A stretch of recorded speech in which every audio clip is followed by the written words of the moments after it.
만유주 하나님 우리를 도우니 피난처요.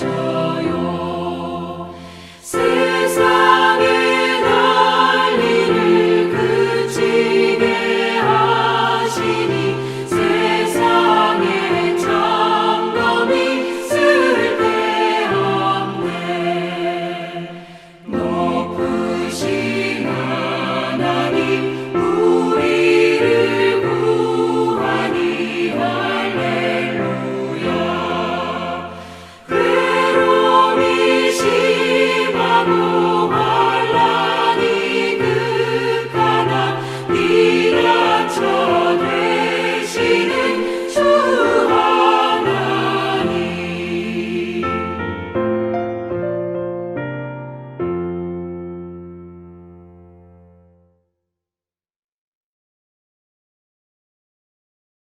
오늘 우리에게 주신 하나님의 말씀은 신명기 19장 1절부터 14절의 말씀입니다. 구약성경 291쪽입니다. 신명기 19장 1절부터 14절의 말씀입니다. 오늘도 드라마 바이블로 낭독해 드리도록 하겠습니다. 제 19장.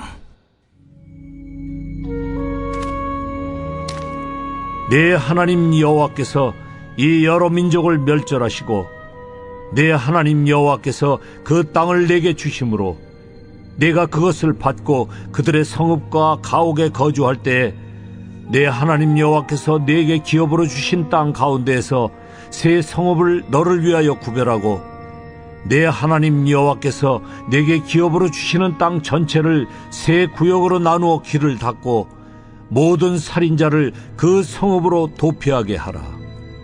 살인자가 그리로 도피하여 살만한 경우는 이러하니 곧 누구든지 본래 원한이 없이 부지중에 그의 이웃을 죽인 일, 가령 사람이 그 이웃과 함께 벌목하러 삼림에 들어가서 손에 도끼를 들고 벌목하려고 찍을 때에 도끼가 자루에서 빠져 그의 이웃을 맞춰 그를 죽게 함과 같은 것이라.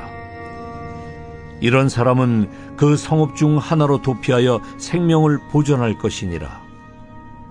그 사람이 그에게 본래 원한이 없으니 죽이기에 합당하지 아니하나 두렵건대 그 피를 보복하는 자의 마음이 복수심에 불타서 살인자를 뒤쫓는데 그 가는 길이 멀면 그를 따라잡아 죽일까 하노라.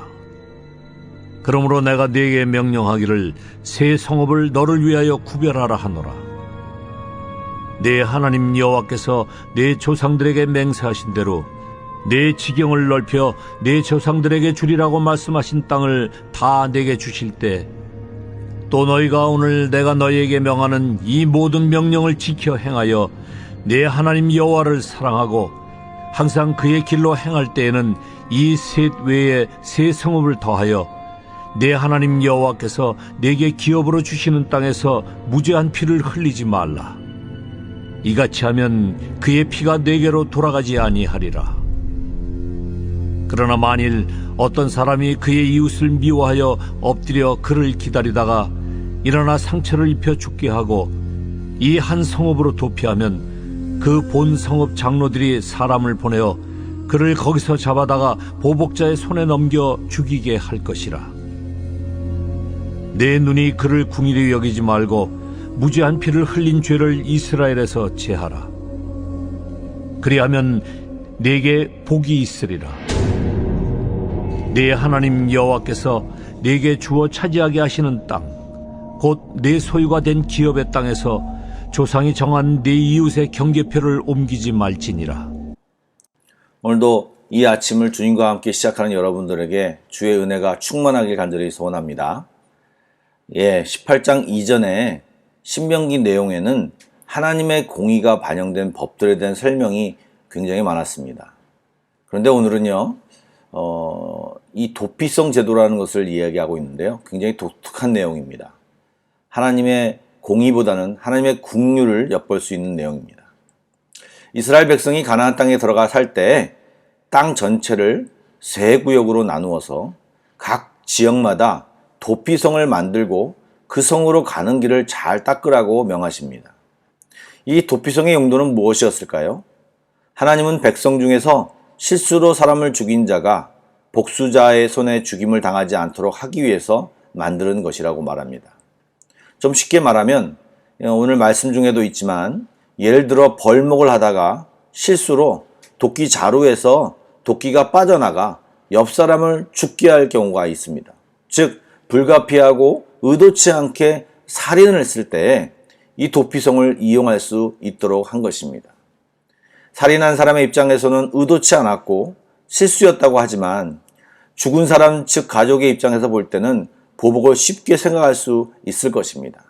당시 율법에는 눈에는 눈, 이에는 이, 생명은 생명으로 보복하는 동해복수법이 있었기에 살인자가 보복을 당해도 할 말이 없는 것입니다. 하나님은 우리 인간들을 잘 아시기에 인간의 연약함 속에 항상 실수가 있을 것이고 또한 순간의 감정과 분노로 살인을 범하는 것을 방지하기 위해 이 도피성 제도를 마련한 것입니다. 여기에는 또 하나님의 놀라운 공의가 또 담겨져 있습니다.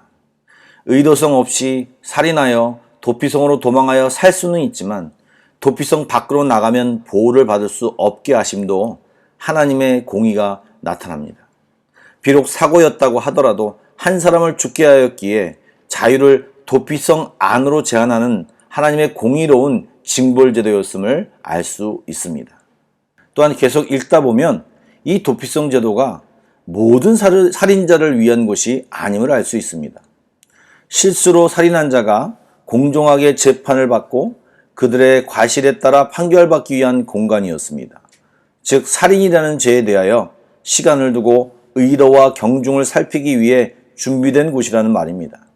미움과 분노로 공정한 판단 없이 피해 보복을 저질러 또 다른 무죄한 피가 흐르는 것을 막으려는 장치인 것입니다. 그러나 고의로 다른 사람을 해한 살인자는 보복을 당해야 합니다. 고의로 살인하고 도피성으로 도망간 사람은 성읍의 장로들이 잡아다가 보복자에게 넘겨주게 됩니다. 죄에는 반드시 대가가 있음을 말하며 그것은 죽음입니다. 우리는 은혜로운 믿음으로 구원을 얻는다는 것이 너무나도 치우쳐 하나님의 명백한 공의를 간과할 때가 있음을 알아야 합니다. 분명한 심판과 죽음을 마땅히 당할 우리는 은혜로 말미암아 구원된 것임을 분명히 알아야 할 것입니다. 감사와 겸손한 마음을 가져야지 믿음이 마치 자기의 공로인 양 행동해서는 안 될 것입니다. 14절 한 절에는 경계표에 대한 이야기가 나옵니다. 이스라엘이 가나안 땅을 점령하고 각 지파별, 각 가문별 땅을 분배받았습니다. 이때 지파와 가문 사이에는 경계표가 있었는데 이것을 임의로 마음대로 변경할 수 없다라고 하는 것입니다. 우리는 쉽게 남의 소유를 탐내고 그것을 내 것으로 만들고 싶어 합니다. 이미 충분히 받았음에도 불구하고 나단 선지자가 다윗에게 말하는 것처럼 많이 가진 사람이 가난한 사람의 한 양을 빼앗고 싶어 한다고 하는 것입니다. 이러한 탐욕은 우리를 죄의 노예로 만듭니다.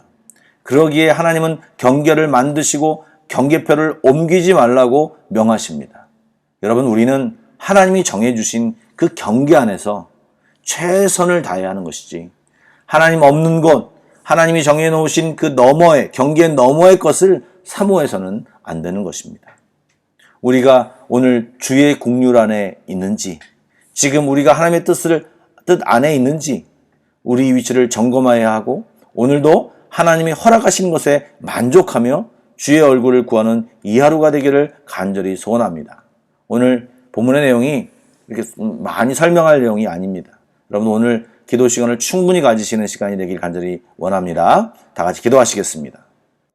우리를 너무나 잘 아시는 주님, 오늘의 말씀을 보면서 하나님이 우리의 앉고 일어섬을 아시고 머리털까지 세신바 되었다는 말이 실감이 됩니다. 하나님이 우리를 만드신 창조주이심을 다시 한번 기억합니다. 우리의 연약함을 아시고 모든 것을 예비하신 주님, 오늘도 우리에게 허락하신 이 하루 주님께 감사하며 열심히 살게 하옵소서. 주의 공의를 구하며 주의 뜻을 발견하며 주님을 기쁘시게 하는 삶이 우리 각자의 삶이 되게 하여 주옵소서. 각자 기도 제목을 가지고 나아가는 성도들의 애타는 부르짖음을 하나님 들어주시고 각자에게 말씀하여 주옵소서. 살아계신 예수님의 이름으로 기도드립니다. 아멘. Pray together 1, 2, 3 기도 제목을 가지고 먼저 기도하신 뒤에 개인 기도 제목으로 나아가도록 하겠습니다. 기도하겠습니다.